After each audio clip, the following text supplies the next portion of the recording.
Hello everyone, I'm so excited to welcome you to today's video. We have a delightful topic to explore together, maple syrup. I can't wait to share my stories and experiences with you all. So let's dive right in. Recently, I was preparing a delicious maple-glazed roasted vegetable dish for a family gathering. As I was cooking, I realized there was a shortage of maple syrup, which was a key ingredient for the glaze. I'd planned this dish for a special occasion to celebrate my sister's birthday, and I wanted it to be memorable.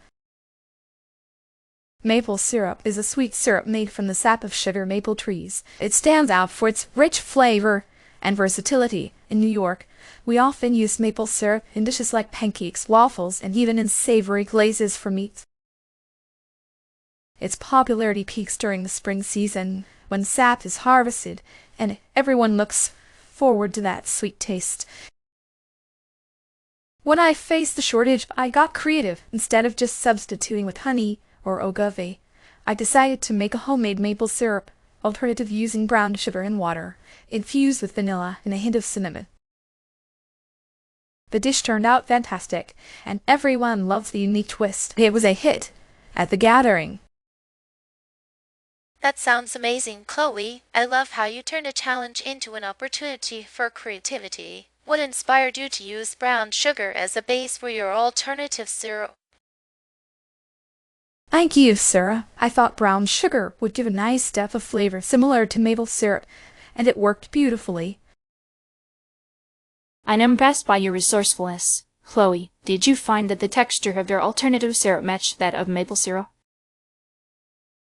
Great question, Jennifer. The texture was slightly different, but it still had a syrupy consistency that worked well with the dish. I love the idea of infusing flavors. Did you consider any other ingredients while making your alternative syrup? Yes, Emily. I thought about adding a touch of citrus zest, but I wanted to keep it simple for that occasion. I'm so inspired by your creativity, Chloe. How did your family react to the new dish? They were pleasantly surprised and really enjoyed the flavors. It was a fun twist on a classic dish. I completely agree with what Chloe shared about creativity in cooking. When purchasing maple syrup, I always look for organic certification. It ensures that the syrup is produced without harmful chemicals.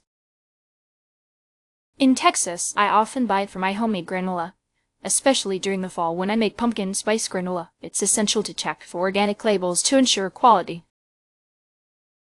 I appreciate that, Jennifer. I'd like to add that I focus on the grade of maple syrup. In Florida, I usually buy a grader for my desserts, as it has a lighter flavor that works well in my cakes. It's important to know the grading system, as it affects the taste and sweetness.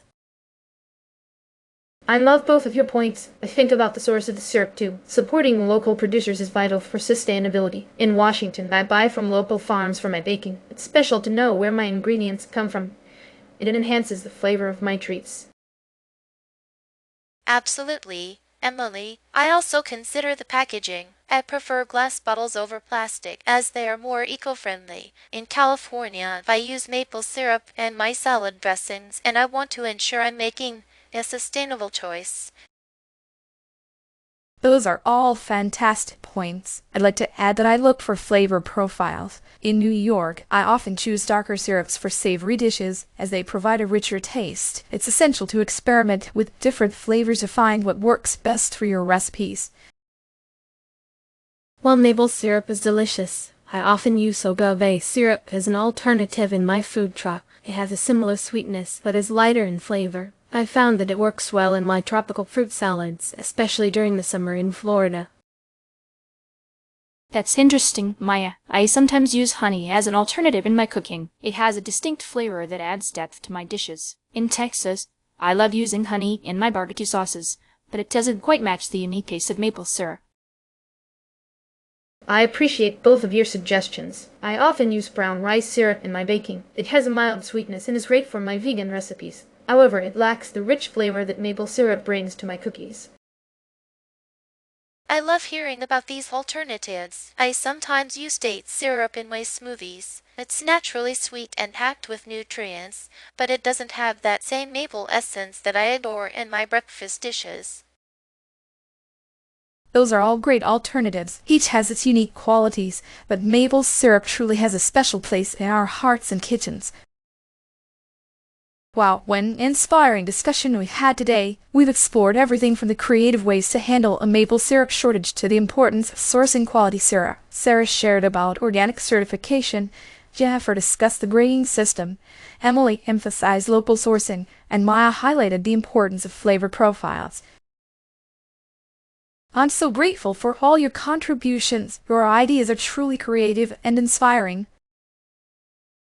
Thank you so much for joining us today, everyone. It's been a pleasure discussing maple syrup with all of you. I encourage our viewers to try out new ideas in their cooking and explore the wonderful world of maple syrup.